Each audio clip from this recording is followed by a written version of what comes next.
Welcome back to the final part of the programme where we have just enough time to tell you about some developments on the international scene, including some big gearbox news from BMW. We have a small taste of a spectacular bit of riding from Turkish superstar and World Superbike champion Toprak Razgatlioglu on the new F900 GS, and there's some believable speculation of a KTM entry in the production-based World Supersport racing category. But before we get to all that fancy pants show-off stuff, let's start things off with BMW's new way of swapping between gear ratios. A bit of technology that the German manufacturer debuted recently on one of its latest 1300 GS machines.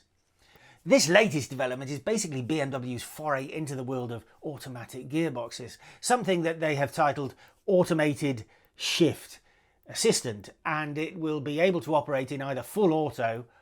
or manual modes. The system, whichever mode you choose, operates without the use of a clutch lever. The gear lever, however, remains, although it has effectively been turned into a switch without the traditional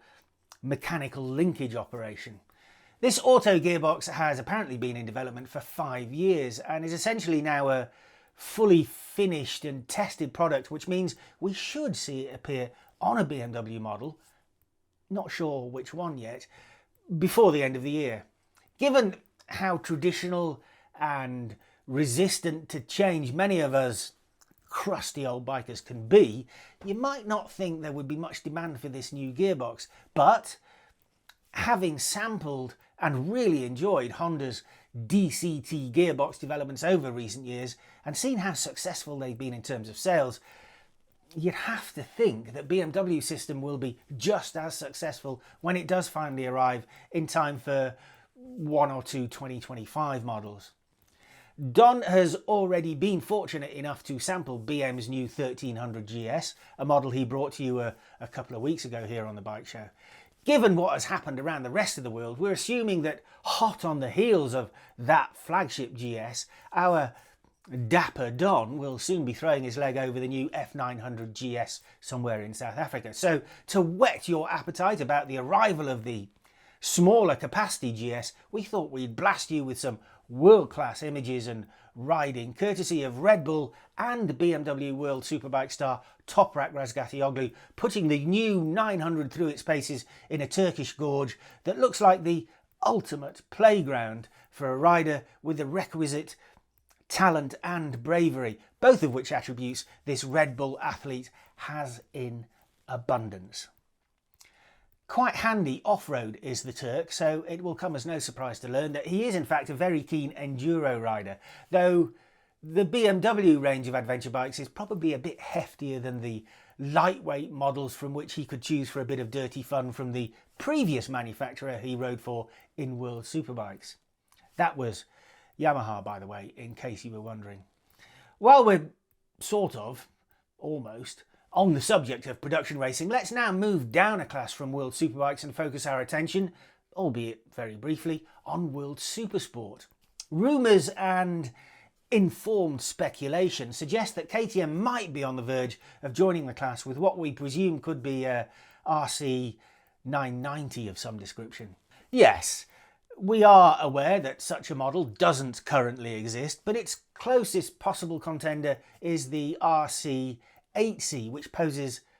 a couple of problems. The first hurdle is that this model hasn't been produced in enough numbers to be homologated, and the second is that it isn't, in its current guise at least, powerful enough to be developed into a true title contender. That means it's much more likely, should KTM be really serious about doing World Supersport, that a totally new RC 990 based,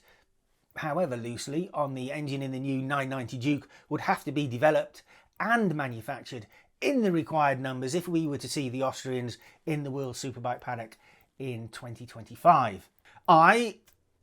as I'm sure do many race fans, hope to see it happen, and I think it could be the start of World Supersport becoming one of the more entertaining, competitive and diverse classes on the world scene.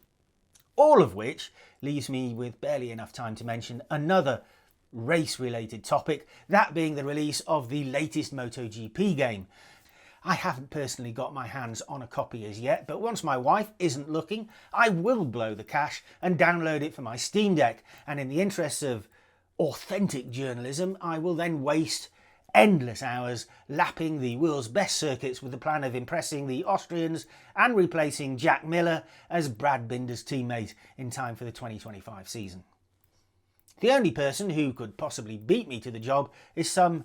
callow youth by the name of Pedro Acosta, but I'm not worried because he's still too young to have faced anyone as fast as me in his career so far. And on that delusional note, I think it's time to say goodbye for this episode and remind you to please join us again next week when I will hopefully be reacquainting myself with KTM's 890 SMT and Don will be riding something